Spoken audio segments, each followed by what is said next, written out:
తెలియజేసుకుంటూ ఖచ్చితంగా ఉత్తరాంధ్రకి ఎప్పుడు కూడా ఈ ప్రభుత్వం ప్రయారిటీ.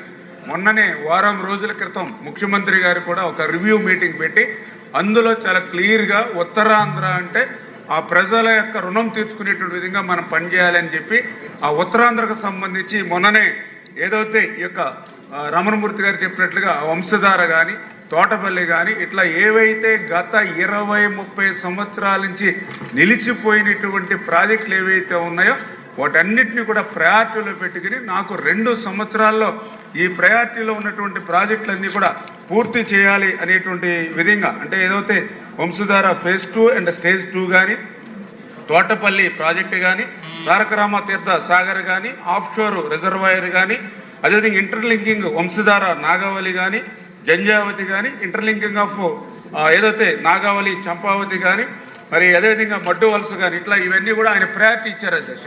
ప్రయారిటీ అవ్వడమే కాదు 2 years మాకు టైం ఇచ్చి ఈ 2,000 కోట్ల రూపాయలు అంటే దగ్గర ఇవి పూర్తి చేయాలంటే 2,400 కోట్ల రూపాయల వరకు అవుతుంది.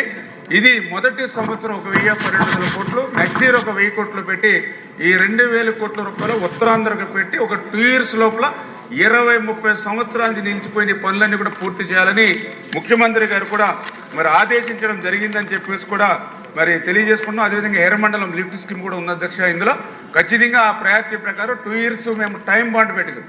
మొన్న మీరు చూసారు ఏదైతే అంద్రీనెవా ఎప్పుడో 30-40 సంవత్సరాలు నుండి ఉండిపోయినటువంటి అంద్రీనెవాని మన చంద్రబాబు నాయుడు గారి చేతుల మీదుగా మొదటి సంవత్సరాలు ఎట్లా పూర్తి చేస్తామో అదేవిధంగా ఉత్తరాంధ్రకు సంబంధించినటువంటి ప్రాజెక్టులన్నీ కూడా క్లియర్ చేస్తాం. అదేవిధంగా ఉత్తరాంధ్రకు ఏదైతే పోలవరం లెఫ్ట్ మెయిన్ కెనాల్ కూడా, ఎందుకంటే మీకు తెలుసు అది కూడా గత 5 సంవత్సరాల పనులు ₹1 పని కూడా చేయాల, ఒక కర్బస్తా సిమెంట్ చేయాల.